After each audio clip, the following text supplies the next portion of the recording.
jangan pakai celana dalam. Kamu pegang nih tangan kamu, dua tangan. Ambil fotonya suami, kayak mbaknya ambil foto saya, tulis saja di belakang foto, kempit di m***nya. Ilmu RDA itu paling simple.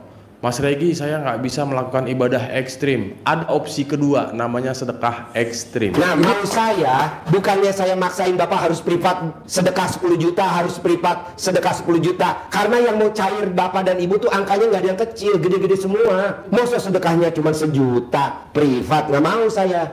Salah satu pantangan ketika kita menjalankan ilmu RDA adalah tidak boleh banyak interaksi. Tapi saya masih belum juga Mas Regi, 3 bulan saya praktekin masih lemot. Coba, sudahkah Bapak Ibu melakukan pertaubatan bugil? Pertaubatan bugil.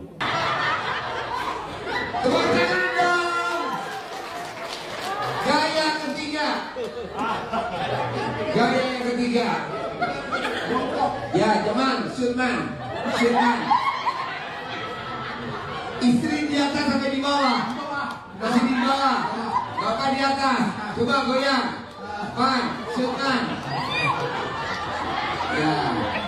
Gaya keempat. Bonus satu lagi. Coba yang keempat. Ingat-ingat yang keempat. Bonusnya. Ya. Ya Man, lihat Man. Istri di mana? Ya.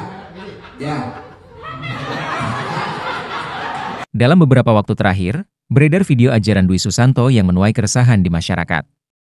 Dalam video tersebut, terlihat beberapa wanita disuruh melakukan tindakan yang tidak pantas, seperti memperlihatkan pakaian dalam mereka satu persatu.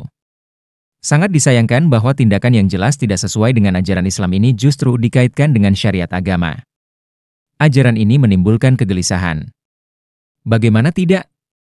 Islam sangat menjaga kehormatan wanita. Namun Dwi Susanto malah menyuruh mereka melakukan tindakan yang jauh dari etika dan nilai agama. Hal ini jelas tidak hanya menyimpang, tetapi juga mencoreng citra Islam. Yang lebih parah, ritual-ritual aneh yang diajarkan dikaitkan dengan ajaran Islam, bahkan sampai menyebutnya sebagai bagian dari syariat. Dalam video lainnya, Dwi Susanto mengatakan bahwa antibiotik, tubuh berada di area selangkangan dan menyarankan berbagai praktik yang sangat tidak masuk akal untuk mengobati penyakit atau menarik kekayaan. Pengobatan alternatif yang diajarkannya mengandung unsur yang bisa dianggap syirik, seperti mempercayai bahwa bagian tubuh tertentu bisa memberikan manfaat atau keuntungan tertentu tanpa alasan medis yang jelas. Selain itu, Haji Dwi menyarankan untuk tidak mencampur berbagai amalan atau doa dari beberapa sumber sekaligus, seperti dari kiai atau tokoh agama lainnya, dan malah memusatkan diri pada satu metode atau ajaran yang ia sebut sebagai ilmu RDA. Dalam perspektif Islam, melakukan berbagai amalan ibadah tambahan adalah hal yang sah, asalkan sesuai dengan syariat. Islam tidak melarang mengambil doa atau bacaan dari berbagai ulama selama itu tidak melanggar prinsip dasar agama. Haji Dwi menganggap mandi pandan sebagai cara untuk mendapatkan hoki dan rezeki. Namun, dalam Islam, keberkahan dan rezeki datang dari Allah, bukan dari praktik fisik atau aroma tertentu. Hal ini mungkin bisa dibahas dengan mengingatkan bahwa doa dan tawakal kepada Allah adalah jalan utama bagi umat Islam dalam memohon keberkahan, bukan melalui ritual-ritual yang tidak memiliki dasar dalam ajaran agama. Ini adalah poin kontroversial, di mana Haji Dwi menyebutkan penggunaan anggota tubuh tertentu sebagai cikal bakal kehidupan. Dalam Islam, tindakan ini sebaiknya dihindari dalam konteks ritual atau amalan ibadah, karena bisa dianggap tidak pantas dan jauh dari tata cara Islam yang menganjurkan kesucian dalam semua aspek ibadah. Konsep seperti ini bertentangan dengan ajaran Islam, di mana percaya pada hal-hal seperti ini tanpa dasar ilmiah dan keagamaan adalah tindakan yang mengarah pada syirik. Dwi Susanto dengan caranya yang terbuka dan bahasa yang cukup berani, beliau sering membahas hal-hal yang cukup kontroversial. Salah satunya adalah penyampaian materi yang seringkali menyentuh topik yang seharusnya lebih dijaga, misalnya menyebut bagian tubuh tertentu dalam ceramahnya. Awalnya, saya berpikir bahwa itu adalah caranya sendiri dalam menyampaikan pesan.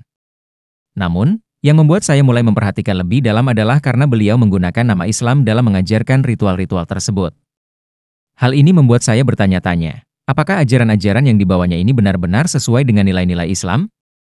Dari beberapa video seminar beliau yang saya tonton, tampak bahwa ajarannya cenderung berfokus pada kebutuhan pribadi seseorang, seperti mengatasi masalah hutang atau mendapatkan kesuksesan finansial. Beliau menawarkan dua cara utama untuk mendapatkan keberkahan tersebut, yaitu melalui amalan nekat dan sedekah nekat, di mana amalan nekat mengacu pada ritual khusus, sementara sedekah harus dilakukan dengan nominal yang besar. Ada beberapa kejanggalan dalam metode ini. Misalnya, beliau menawarkan sesi private dengan biaya yang tidak kecil, hingga jutaan rupiah, dengan janji bahwa hajat atau keinginan seseorang akan terkabul. Selain itu, beliau juga melarang sesama peserta untuk saling berbagi pengalaman. Menurut beliau, berbagi cerita antar peserta justru bisa menghalangi terkabulnya doa mereka. Tidak hanya itu, salah satu praktik paling kontroversial adalah apa yang beliau sebut sebagai taubat bugil, di mana seseorang diminta bertobat dalam keadaan tanpa busana, dengan alasan bahwa manusia diciptakan dalam keadaan suci tanpa pakaian.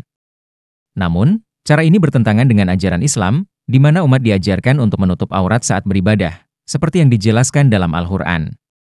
Di dalam Islam, setiap ibadah memiliki tuntunan yang jelas, baik dari Al-Quran maupun hadis.